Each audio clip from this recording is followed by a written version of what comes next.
जी सब संभाल ले। हाँ श्री जी सवाल ले। हाँ अच्छी बात है। बिल्कुल। प्रभु जी मन में कुछ आता कि ये करें कि वो करें, तो फिर ये लगता कि बिल्कुल हम तो असमर्थ हैं, कुछ कर ही नहीं सकते। ऐसे हम भी अपने को असमर्थ मानते हैं प्रभु के सामने कि आपका जो विधान है वही विधान चलेगा। बड़ा विचित्र खेल उनका है। जब तक समय हो तब तक जाना हो तो उसमें कोई वो नहीं है, क्योंकि आपको उसमें सुख है। हाँ आप कहते हैं कि हमें जाना है, बहुत जल्दी जाना है। जी जी। तब तक जाना है, तब तक तो बिना पीड़ा के, बिना दर्द के रहें। हाँ उनका खेल है तो क्या किया जा सकता है। सूरज सिंह जी, सीतापुर, नैमिसारण। राधे राधे महाराज जी, श्री हरिवंश। महाराज जी, आपके चरणों में कोटि कोटि नमन। महाराज जी, मनुष्य जिस तरह कर्म करता है उसी तरह फल मिलता है, लेकिन महाराज जी जो ईश्वर द्वारा प्रारब्ध निर्धारित है, उन्होंने नियति में लिख दिया है, तो उस पर नाम जप का क्या प्रभाव पड़ता है महाराज जी? यदि हम चाहें तो प्रभाव पड़ सकता है, नहीं पड़ता है प्रारब्ध पर। यदि हम चाहें, जैसे 1,00,000 नाम जप किया और भगवान से प्रार्थना की कि मेरा जो आया हुआ अशुभ प्रारब्ध है या जो आने वाला अशुभ प्रारब्ध है वो नष्ट हो जाए, तो अगर साधारण भाषा में बता रहे हैं, अब 1 किलो प्रारब्ध है और 5 ग्राम भजन है तो कोई फर्क नहीं पड़ेगा। जब 1.25 किलो भजन हो जाए तो 1 किलो प्रारब्ध नष्ट हो जाएगा। वो भी आप संकल्प करेंगे तब। अगर संकल्प नहीं करेंगे तो भजन आपका आगे का सुधार करेगा, पीछे वाला भोगना पड़ेगा। इसीलिए भगवान ने गीता में कहा, अवश्य में भोक्तव्यम कृतम कर्म शुभाशुभम।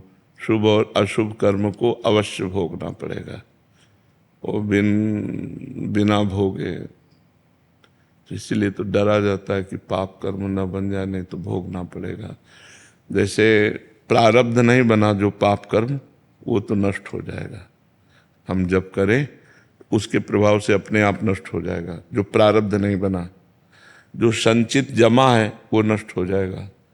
जो क्रियमाण तो भजन कर रहे हैं, गंदा हो ही नहीं रहा है, लेकिन प्रारब्ध बहुत वज्र के लीक होता है, उसे भोगना पड़ता है। तो बड़ा प्रारब्ध बड़ा जोर का होता है, प्रारब्ध बड़ा विचित्र होता है, और भगवान की लीला भी बड़ी विचित्र होती है। जैसे नामदेव जी की महिमा प्रकाशित हुई तो बादशाह प्रभावित हो गया और उसने रत्नों से जटा एक पलंग दिया, रत्नों से जटित पलंग, तो उन्होंने उसे नदी में फेंक दिया। बादशाह को लगा कि मेरी दी हुई भेंट का अपमान हुआ, तो उन्होंने आवेश में कहा पलंग निकाल के बाहर रखो। तो उन्होंने 100 पलंग निकाल दिए। वैसे ही सिद्ध पुरुष थे, कहा अपना पलंग जो चाहो ले लो। तो चरणों में गिरे, क्षमा मांगा। वही जब विट्ठल भगवान के दर्शन करने के लिए वहीं से जाए तो मन में आया कि बाहर जूते उतार देंगे तो कोई ले न जाए, और गमछा में जूते बांध लिए, कमर में कस लिए और वहाँ गए तो भूल गए अपने आप को ठाकुर जी के दर्शन करने, और नाचने लगे तो गांठ ढीली पड़ी तो जूते गिरे। बड़ी पिटाई हुई कि वैष्णव होकर और तुम जूते कमर में बांध कर आए हो। अब आप इसमें क्या विचार करेंगे? जो आदमी रत्नों से जटित पलंग को फेंक देता है वो अपने जूते ना चुरा के ले जाए इसलिए कमर में बांध लेते हैं। आप इस पर क्या बोलेंगे? उनको क्या जूते से प्रेम है? जब अगर ऐसा लोभ होता तो रत्न जटित क्यों फेंकते? रत्नों से जटित था। ये भगवान की लीला, इसमें बुद्धि काम नहीं करती। उनको पिटवाना है तो ऐसा करवा दिया, और पुजवाना है तो ऐसा करवा दिया। पुजवा रहे तो बादशाह से और पिटवा रहे हैं तो मंदिर के अपने पार्षदों से पिटवा दिया। तो कुछ भगवान की ऐसी लीलाएं हैं जो बुद्धि से समझ में नहीं आती। बहुत विचित्र भगवान की माया है, बहुत विचित्र माया, मतलब बहुत विचित्र। हाँ, मतलब आप उसको पार ही नहीं पा सकते। एक संत भजन कर रहे हैं, माधवदास बाबा नाम था, जगन्नाथपुरी में। तो कई दिन से भोजन नहीं पाया और भजन में लगे थे, तो भगवान अपने भोजन की थाल वहाँ गए लेके जगन्नाथ जी कहा बाबा भोजन पालो, तो उनका माला पूरा हो जाए हम पालेंगे, तुम रख दो। तो रख के अंतर ध्यान हो गए। और उन्होंने देखा स्वर्ण की थाल, सोचा कोई धनी मानी जन होगा लाया होगा, खाया पिया और समुद्र में धो के कुटिया के बाहर रख दिया। अब वहाँ हुआ कि भोग की थाल गायब हो गई, तो किसी ने कहा माधव दास बाबा की कुटिया के बाहर थाल रखी। अब आए तो देखा तो उनका थाल चुराया और मार डंडे। अब इसमें क्या बुद्धि लड़ाओगे? अपने थाल का भोजन पवा रहे हैं और अपने ही पार्षदों से डंडा चलवा रहे, ये दोनों काम करते हैं। ये अपने भक्तों को यश बढ़ा देते हैं और फिर पिटाई भी करवा देते हैं। पुजवाना और पिटवाना दोनों इनके काम बराबर चलते हैं। ऐसा क्यों करते हैं?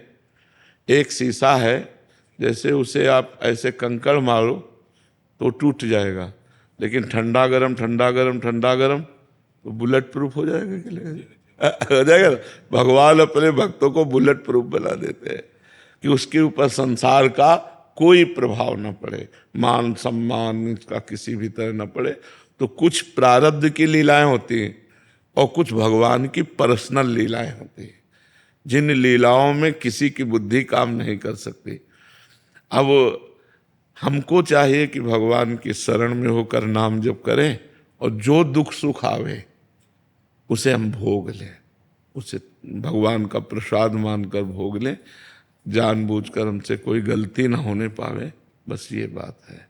और खूब नाम जप करे, ज़्यादा इस पर विचार न करे, क्योंकि कोई निर्णय नहीं निकल सकता। नहीं ऐसा क्यों, तो निर्णय नहीं निकल सकता। बहुत विचित्र है। एक दिन माधवदास बाबा से कहा जगन्नाथ जी ने कि बाबा राजा के बगीचे के कटहल पके हुए हैं, हमें खुशबू आती है तो हमारा मन ललचाता है, चलोगे क्या? तो बोले चलो जय जय। तो भगवान ने बाउंड्री फांद करवा करके और पेड़ के नीचे गए, बोले आप चढ़ो। तो उनका हम तो बूढ़े आदमी महाराज आप ही चढ़ जाओ। बोले नहीं आप चढ़ो। तो बाबा को चढ़ा दिया और वो फल तोड़ के पके हुए कटहल के कोए मीठे मीठे लगते हैं, तो तोड़कर बोले वाह वाह। अरे बोले जोर से मत बोलो, राज कर्मचारी लगे होंगे। और इतनी जोर से वाह वाह किया कि वो राज कर्मचारी दौड़ के आ गए। आप तो अंतर ध्यान हो गए, फंस गए बाबा के डंडे चले। अब जब सुबह ले गए राजा के सामने, राजा ने देखा माधवदास बाबा साष्टांग दंडवत हुआ।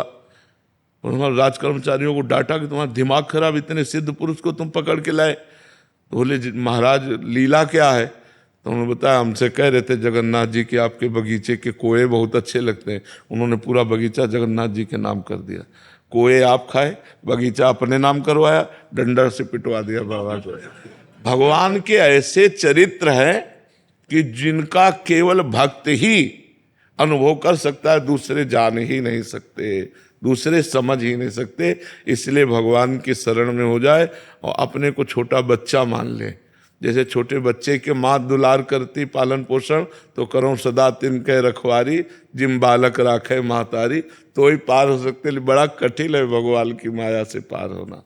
पायल शर्मा जी जम्मू से। श्री हरिवंश महाराज जी, श्री जी हमसे अपार प्रेम करते हैं, फिर भी ये मन माया में भटकता है और गलत कर्मों से उन्हें आहत करता है। मैं अब भटकना नहीं चाहती, अनुकूलता हो या प्रतिकूलता, हर परिस्थिति में चित्त श्री जी में लगा रहे, ऐसी प्रेम लक्षणा भक्ति चाहती हूँ। महाराज जी इसके लिए मुझे क्या करना पड़ेगा? या गुण साधन ते नहीं होई, तुम्हारी कृपा पाओ कोई। इसमें साधना नहीं, कृपा ही पूर्णता है। क्योंकि हम जो साधन करते हैं तो कहीं ना कहीं अहम पुष्ट होता रहता है। तो जब अहम पुष्ट होता है तो जो दैवी सद्गुण चाहिए वो नहीं आते हैं। तो साधना भी करें, नाम जप, लीला गुण गायन, श्रवण, परोपकार ऐसे करें, पर उसे भगवान की कृपा से माने कि भगवान की कृपा है तो नाम जप हो रहा है, भगवान की कृपा है तो साधना हो रही। कृपा भगवान की माने तो धीरे धीरे हम माया मुक्त होते चले जाएंगे। नहीं, बहुत कठिन है, माया बड़ी सूक्ष्म है, वो चिंतन को हमारे चुराते रहती है। कोई क्रिया, कोई घटना, कोई परिस्थिति, वो सब हमारे चिंतन को चुरा रही है। भगवत चिंतन छूट गया, संसार का चिंतन हो रहा है, यही माया है। जिससे भगवत चिंतन बढ़े, संसार का चिंतन छूटे, उसका नाम भक्ति। वो वस्तु, वो व्यक्ति, वो स्थान, वो घटना भक्ति जो भगवान की स्मृति करा दे, और जो भगवान की विस्मृति करा दे, वो वस्तु, वो व्यक्ति, वो घटना, वो परिस्थिति, वो माया। भगवान का विस्मरण बड़ी सूक्ष्मता से माया कराती है। तो हमें चाहिए कि जहाँ तक प्रयास है भगवान का स्मरण करें और ऐसे रहें। हे भगवान, हम आपकी शरण में हैं, वही हमें बचा सकते हैं। दैवी हेषा गुणमयी मम माया दुरत्तया मामेव ये प्रपद्यन्ते माया में ताम तरन्ति ते। जो मेरी शरण में आ गए वही माया से तर गए, नहीं तो माया बहुत बलवती है, वो फिर बहुत बुरी तरह अलग अलग बाण हैं। एक बाण काम न किया तो दूसरा, दूसरा न किया तो तीसरा, वो गिरा के ही मानेगी, क्योंकि बहुत चतुर खिलाड़ी है। अगर बचा सकते हैं तो जैसे अर्जुन को भगवान ने बचाया युद्ध में, ने एक से एक महारथी सामने थे। भीष्म जिन्होंने प्रत्यंचा चढ़ाना सिखाया वो द्रोणाचार्य जी थे। अर्जुन को जिन्होंने प्रत्यंचा चढ़ाना सिखाया वो तो द्रोणाचार्य गुरु थे। तो जिसके पक्ष में भगवान है वही जीत सकता है, नहीं तो फिर बहुत विचित्र माया है, वो फंसा लेती। और सबसे बड़ी बात है, हम अंदर से राजी हो जाते हैं। माया बाहर से फंसा ले तो बात हो, हम अंदर से राजी हो जाते हैं, यार चलो ठीक है, यार चलो ठीक, और बस उसी में खसकते खसकते ऐसी जगह फंस जाते जहाँ विपत्ति आ जाती। तो ये भगवान के भरोसे रहे, भगवान के आश्रित रहे, खूब नाम जप करे, सब ठीक हो जाएगा। रजनीकांत जी, श्री हरिवंश महाराज जी। महाराज जी, मैं पिछले 8 महीनों से निरंतर भजन, एकांतिक वार्तालाप एवं सत्संग सुनने का प्रयास कर रहा हूँ। किसका है? हाँ, निरंतर भजन से हम पूछा किसका है। निरंतर भजन बहुत कठिन बात है। आप 8 महीने की बात कर रहे हैं, हम पूरे जीवन की बात कर रहे हैं। निरंतर शब्द बहुत कठिन शब्द है? हाँ, ये ठीक है। निरंतर बहुत कठिन शब्द है। निरंतर भगवान का भजन होने लगे तो माया को पार कर चुके हैं, पार नहीं करना है। माया यही तो, अंतर में ही तो माया लगती है। जहाँ भगवान के भजन में अंतर होता है वहीं मैं मोर तोर तय का चिंतन प्रपंच का होता है।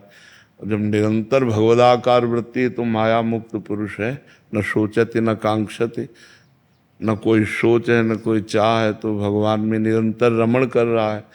तो निरंतर शब्द से परिचय होना बड़ा कठिन है। सातु दीर्घ काल निरंतर सत्कार सेवितो दृढ़ भूमि, जो बहुत लंबे समय तक निरंतर जप करता है तो दृढ़ भूमि, हृदय परिपक्व हो जाता है। तो क्या प्रश्न है? जी, आप कह रहे हैं कि हमारे गुरुदेव जो कि शरीर से नहीं है अभी, उनके द्वारा 12 अक्षरी शिव मंत्र से दीक्षा मिली है। शिव जी हमारे आराध्य देव हैं, उनमें अगाध श्रद्धा भी है, लेकिन वृंदावन निरंतर आगमन से श्री किशोरी जी में जुगल सरकार की आराधना की तीव्र इच्छा होती है। महाराज जी, ग्रस्त कैसे दोनों इष्टों की उपासना करे? दोनों इष्टों की एक साथ उपासना तो प्रारंभिक में हो सकती है, आगे चल के नहीं। अब जैसे भगवान शंकर की उपासना करते थे तो भगवान शिव ने युगल उपासना दे दी, तो फिर अब युगल उपासना में ही। तो अगर भगवान शिव की उपासना करते रहिए और वो युगल उपासना दे दें तो फिर आसक्त हो जाए युगल उपासना में। एक साथ थोड़े समय तक चल सकती है, लेकिन जब आसक्ति प्रकट होगी तो आसक्ति एक में होती है, बहुत रूपों में आसक्ति नहीं होती। समान भाव से सब देवी देवताओं की उपासना आराधना एक सनातन धर्म की पद्धति है, लेकिन एक में आसक्त हो जाना ये प्रेम की बात है। प्रेम में फिर प्रेम गलियति साकरी तामे दो न समाए, उसमें दो नहीं, उसमें एक ही रहते हैं। तो एक भाव भगवान शिव से कह दीजिए कि एक भाव दे दें, वो कृपा करके दें। आप आशीर्वाद देंगे? हाँ, हृदय से। आप भगवान से उससे प्रार्थना कीजिए। महक चांदना जी मेरठ से। राधे राधे बाबा। राधे राधे महाराज जी। महाराज जी, जगन्नाथ जी की कृपा से उनमें पिता भाव अनुभव होता है और श्री जी की अनंत कृपा से जब आपको श्रवण करने का अवसर मिलता तो ऐसा लगा कि जैसे साक्षात जगन्नाथ जी आपके रूप में बात कर रहे हैं। महाराज जी, मैं ऐसा क्या करूं कि अपने पिता जगन्नाथ जी के हृदय को अनंत प्रसन्नता दे पाऊं? लीला कथा का गायन बहुत जल्दी प्रसन्न होते हैं। जहां जहां भगवान की लीला कथा का गायन होता है वहां भगवान प्रकट रहते हैं। मद भक्ता यत्र गायन्ति तत्र तिष्ठामि नारद, न हम बसामि वैकुंठे योगी नाम हृदय चन में। भगवान कहते मैं योगियों के हृदय में भी नहीं रहता, वैकुंठ में भी नहीं रहता। जहाँ मेरा भक्त लीला गायन करता है वहाँ मैं रहता हूँ। तो गीत गोविंद का गायन जगन्नाथ जी को बहुत पसंद है। करते तो आप जब जब उनको गीत गोविंद सुनाएंगी तब तब वो आपके पास होंगे और वो सुन रहे होंगे। हमारे यहाँ भी कहा गया है, नाम बाणी जहाँ श्याम श्यामा तहाँ, नाम बाणी सुनत श्याम श्यामा सुबस, नाम बाणी निकट श्याम श्यामा प्रगट। तो नाम बाणी ही खूब नाम जप करो और लीला गायन सुनाते रहो। हवलदार विनोद कुमार जी मथुरा। राधे राधे महाराज जी। राधे राधे महाराज जी। गुरुदेव भगवान, भारत के सैनिकों को आप बहुत प्यार करते हैं, बहुत सम्मान भी करते हैं। महाराज जी, हम सैनिक बॉर्डर पर ड्यूटी से फ्री होते हैं, उसी समय एकांतिक वार्तालाप, सत्संग आदि भी सुनने का प्रयास करते हैं और नाम जप भी करते हैं। महाराज जी, जो प्रेम हम युद्ध भूमि में अपने देश के लिए अनुभव करते हैं, क्या वो भी राधा कृष्ण के प्रेम का कोई स्वरूप हो सकता है? हाँ, क्यों नहीं हो सकता, क्योंकि सृष्टि भी तो भगवान है। भगवान भी तो इस सृष्टि रूप में ही है। अगर ये नहीं मानते तो भगवान की ही तो सृष्टि है और उसकी रक्षा का आपको भार दिया गया, तो आप भगवान की सेवा ही तो कर रहे हैं। सृष्टि रूप में जो रक्षा का कार्य कर रहे हैं वो भगवान की ही सेवा है, वो अलग नहीं है। तो भगवान की सेवा मानकर भगवान का स्मरण करते हुए एक त्यागी सन्यासी की तरह आपका जीवन है। मतलब परिवार से कितनी दूर कहाँ तैनात कर दिया गया, मिलन हो कि न मिलन हो, आ पाओ घर कि ना पाओ घर, एक पूरा जीवन समर्पित जीवन है। तो खूब नाम जप करो और जो सेवा मिले उसे प्राणपन से निर्वाह करो और वो सेवा भगवान की है ऐसा भावना करो तो निश्चित भगवत प्राप्ति हो जाएगी। चिराग जेटली जी इंदौर से। राधे राधे महाराज जी। महाराज जी, अभी तक ठाकुर जी की कृपा से 8 ज्योतिर्लिंग शक्तिपीठ के दर्शन कर चुका हूँ। मेरे मन में ये जानने की जिज्ञासा है कि जो एनर्जी मुझे ज्योतिर्लिंग शक्तिपीठ में या वृंदावन में महसूस होती है वो सब एक ही है क्या? और क्या हमें अलग अलग सभी मंदिरों में या ज्योतिर्लिंग जाना चाहिए या अपने मन को एक जगह केंद्रित करना चाहिए? इसमें हमारी श्रद्धा प्रबल काम करती है।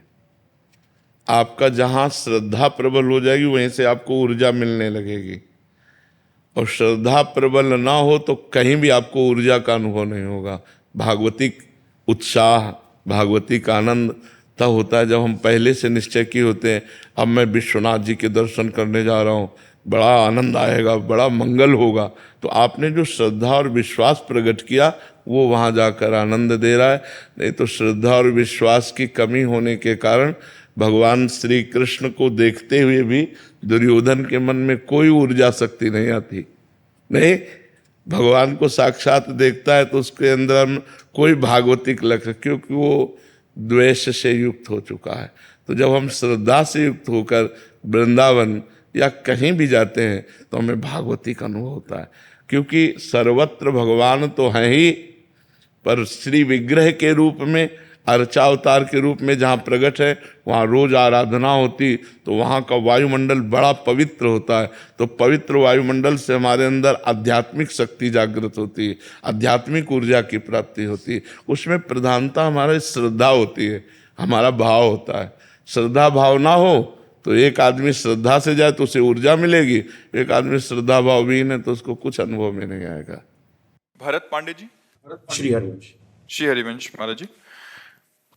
महाराज जी, आप कह रहे हैं कि आप ललिता आश्रम के महाराज जी ब्रह्मलीन स्वामी दीनदयाल पांडे जी महाराज जी के पौत्र हैं। महाराज जी, आप पूछ रहे हैं कि क्या केवल नाम जप एवं भजन से ही इसी जन्म में पूज्य महाराज जी आपके जैसा बन सकते हैं या फिर उसके लिए प्रारब्ध की आवश्यकता है? महाराज जी नहीं, प्रारब्ध इसमें काम नहीं करता, इसमें भजन काम कर रहा है। यदि हम भगवान का निरंतर चिंतन करते हैं, भगवान के आश्रित हैं, तो फिर भगवान ही आगे बढ़ाते हैं। हमारे जैसा बनना आवश्यक नहीं है, भगवान का बनना आवश्यक है। यदि हम भगवान में निरंतर चित्तवृत्ति जोड़ दें, भगवत प्राप्ति हो जाएगी। भगवत प्राप्ति ही मनुष्य जीवन का लक्ष्य है। ऐसा नहीं कि हमें जो भगवान मिलेंगे वो कोई और होंगे, आपको मिलेंगे तो कोई और होंगे, या किसी को कोई नहीं जानता उसको भगवत प्राप्ति होगी तो और होगी, ऐसा नहीं। वो सबको एक ही सच्चिदानंद मिलते हैं, रूप अलग अलग, कोई राम उपासक, कोई श्याम उपासक, कोई राधा उपासक, कोई दुर्गा उपासक, लेकिन है वो एक ही परमात्मा। तो हमें लगता है हम लोगों को प्रयास करना चाहिए परमात्मा प्राप्ति के लिए। परमात्मा प्राप्ति में सबसे बड़ी बाधा है शास्त्र के विपरीत चलना, कि अगर कहीं भी शास्त्र के विपरीत एक अक्षर भी आप गलत चलेंगे, माया फंसा लेगी। तस्मात् शास्त्रम प्रमाणम ते कार्याकार्यो, क्या कार्य करना है क्या नहीं करना है, शास्त्र प्रमाणित जिसका जीवन हुआ वो तो निष्कलंक पार हो गया। और अगर शास्त्र के थोड़ा भी विपरीत चले तो फिर भगवान ही बचाए, नहीं तो माया बहुत, जो माया सब जगह ही नचावा, जास चरित लखिकाव न पावा। शिव विरंचिका मोह को है बपुरान, अस जिय जान भजी मायापति भगवान। तो शास्त्र आज्ञा के अनुसार आचरण हो और निरंतर भगवद स्मरण हो तो कुछ दुर्लभ नहीं। पर जहां लोक ख्याति होती है और ये जहर है, सम्मान प्राप्त होना ये जहर है परमार्थ के लिए। सम्मानम कल्याति घोर गरलम, नीचापमानम शुधा।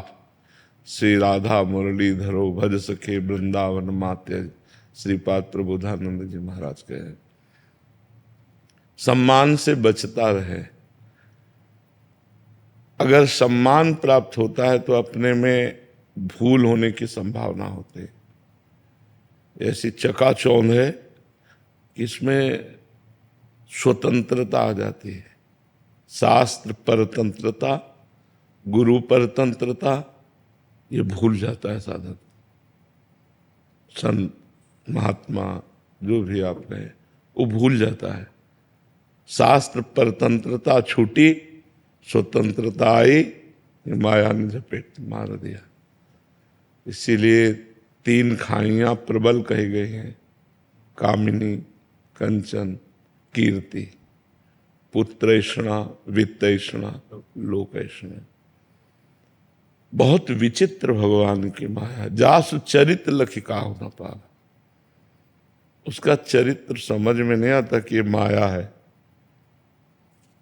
और प्रियता दिखा करके साधक को फांस लेते हैं। क्या होता है कि जैसे सब संबंधों को काट कर भगवत मार्ग में चला जाता है तो मन को एक पीड़ा होती है, कोई हमें प्यार करे। भगवान का प्यार तो सहज में मिलता नहीं कि वो सामने आकर के अव्यक्त है। नाम गुण लीला धाम, इसी के अनुसार उनके प्यार तक पहुंचना होता है।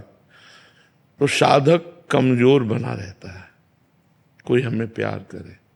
जहां समाज का सानिध्य मिला और कोई उसे अपनापन दिखाया तो फिर वो गिर जाता है। जैसे महामहिम श्री भरत जी महाराज हिरण के प्यार में, जिस प्यार को समेटने के लिए राज्य परिवार, रानी पुत्र परिवार सब छोड़ दिया, वो महात्मा एक हिरण के प्यार में फंस जाता है। देवर्षि नारद जी जैसे परमात्मा में लीन भगवान से ब्याह की याचना करते हैं, और जब भगवान उनका मंगल करने के लिए उनका ब्याह नहीं करने देते तो भगवान को शाप दे देते हैं, जाओ स्त्री वियोग में तुम ऐसे ही दुखी होगे जैसे मैं दुखी हो रहा हूं। ये भगवान की प्रचंड माया है। दैवी हेषा गुणमयी मम माया मामेव ये, बस मामेव ये खास बात है। मामेव ये प्रपद्यन्ते माया में, मामेव, नहीं तो बहुत कठिन है। ऐसे सरल दिखाई देता है पर वो महाराज जी, चित्त की एक पीड़ा रहती कि सदैव हृदय भजन के रस में क्यों नहीं रहता। हाँ जैसे अभी बहुत मन होगा, हाँ पर प्रातःकाल सो करके उठेंगे तो चित्तवृत्ति एकदम बदल जाएगी। हाँ। संसार में जाएंगे, काम करेंगे, भगवान को भूल जाएंगे। ऐसा क्यों होता है? यही भगवान की प्रचंड माया है, अभ्यास की कमी। इसमें भी अभ्यास की कमी।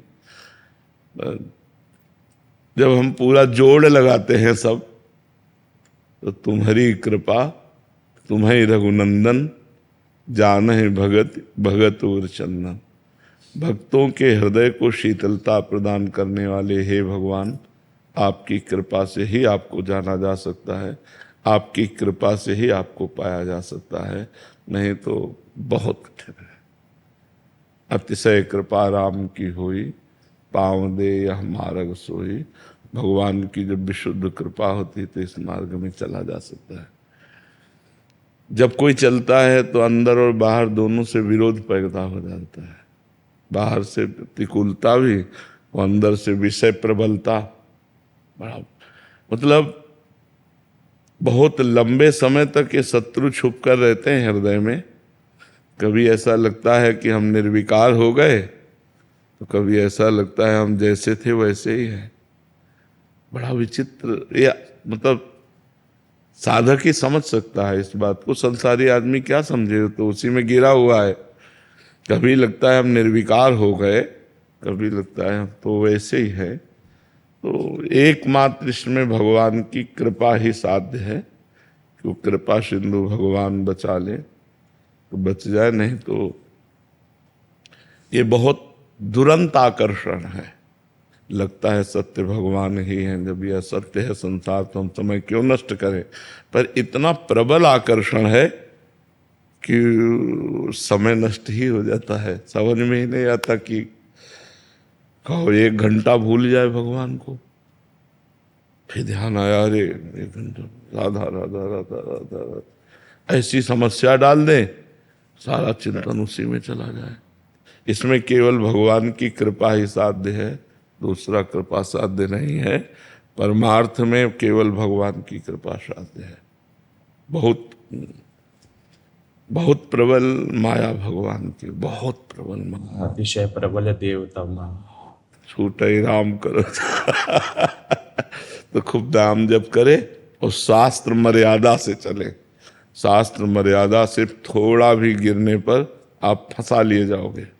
अब बांध देगी माया, आपको बांध लेगी। शास्त्र मर्यादा पर चलता रहे। शास्त्र मर्यादा बहुत आवश्यक है। गुरुजनों की आज्ञा, शास्त्र मर्यादा बहुत आवश्यक है। ये मतलब लगता है कभी कभी मन की चलता है, चलेगा सब। परमार्थ में बिल्कुल सुई की नोक के बराबर भी नहीं चलेगा। आपको पता नहीं चलेगा आप कितना नीचे गिर जाओगे शास्त्र आज्ञा का उल्लंघन करने पर, क्योंकि परमार्थ का गाइड शास्त्र और सदगुरु ही है। और उसके विपरीत चले तो भूल भुलैया में फंस जाओगे, फिर सही मार्ग नहीं मिल पाएगा। अब ये हृदय की चर्चा इसलिए की कि आप एक बहुत बड़े संत के, धर्म सम्राट करपात्री जी के कृपा पात्र महाराज जी आए हैं कई बार हितधाम, और यहाँ कई बार आए। बहुत चाहते तो उनका हमेशा आग्रह ये रहता था कि अब आपसे हर कोई ये बात कहता है कि आपका ट्रांसप्लांट अगर हो जाए, क्योंकि हम लोग को अगर आसरा मिल रहा है तो केवल आपसे मिल रहा है। भले हम आपके पास नहीं आ रहे हैं, पर हम सब आपको देख करके हमको जीने की आशा मिलती है, भजन करने की आशा, प्रेरणा मिलती है। तो आपको देख करके भजन करना नहीं पड़ता। आपका स्वरूप ऐसा है कि भजन अपने आप होता है। तो आप नहीं रहेंगे, हम लोग का रहना तो बहुत कठिन हो जाएगा। ये मतलब समाज के लिए, भक्तों के लिए तो आपको करना ही पड़ेगा। हमारे दादा ही बहुत चाहते थे आप। जी हाँ, बहुत प्यार उनका आपसे यही केवल आए थे, तो ये एक प्रश्न था कि या जिज्ञासा था कि अब अपने ट्रांसप्लांट करा लीजिए। हाँ। उन्होंने केवल यही किया और कुछ नहीं। हाँ, हित धाम से लेकर यहाँ तक वो आते ही रहे जब तक शरीर उनका। महाराज जी, आपको देख करके हम लोग को मतलब सहजता में भजन होता, पीड़ा होती है। आप मानेंगे नहीं, रात्रि 4 बजे तक आपको सुनते हैं, लगता है अभी घर छोड़ दें, परिवार छोड़ दें। तो अगर आप नहीं रहे, हम लोग किसके भरोसे रहेंगे? आप तो जानती हैं कि जैसे कछुआ एक चिंतन करता है तो उसके अंडे से उसका पुत्र आ जाता है, संतान आ जाती है। हम आपका दर्शन अगर यहाँ प्रत्यक्ष आके भी नहीं करें, कहीं भी रहेंगे, तो आपका आशीर्वाद हमको वहां सबको मिल रहा है। तो उसके लिए तो प्रार्थना अब पहले दादाजी ने की, तो मैं उनका पोता होकर के मैं आप सबका आशीर्वाद ही स्वस्थ रख रहा है। ईशु सिंह जी लुधियाना से। राधे राधे महाराज जी। महाराज जी, आपकी कृपा से जब से मैंने वाहिगुरु जी का नाम जपना और आपका सत्संग सुनना शुरू किया है, मेरे जीवन का पूरा दृष्टिकोण ही बदल गया है। अब मैं अपने भीतर उड़ने वाले विचारों को देखता हूँ। मुझे ज्ञान है कि नाम जप मुझे शुद्ध कर रहा है और नाम की कृपा से मुझे अपनी कमियों भी दिखाई देने लगी हैं, जिसकी वजह से ये प्रश्न उठा कि महाराज जी कृपया मुझे बताएं कि ये विचार मेरी सच्ची छिपी हुई वास्तविकता है जो हमेशा मेरे साथ थे, या केवल क्षणिक भ्रम है जो अब नाम के माध्यम से शुद्ध हो रहे हैं। महाराज जी, अगर हम अकाल पुरुष के संतान हैं तो हम शुद्ध से ही शुरू से ही माया की ओर क्यों आकर्षित होते हैं? उनकी क्योंकि अकाल पुरुष की ही तो माया है, किसी और की। मम माया, भगवान लिखा है ना, मम माया दुरतया, मेरी माया। तो वही जो परम पुरुष परमात्मा का अंश, ममैवांशो, मैं भगवान का अंश हूँ, तो मम माया, जैसे हम भगवान के, ऐसे माया भी भगवान की है। भगवान की शरण होकर हम माया से बच सकते हैं, लेकिन भगवान का विस्मरण हुआ तो माया, फिर दो ही क्षेत्र है, एक तरफ भगवान, एक तरफ माया। और माया का मतलब कोई रूप नहीं है उसका, कोई रूप नहीं कि ये माया ये माया। यही तो आश्चर्य है कि उसको बता के थोड़ी आती कि देखो मैं माया आ रही हूँ।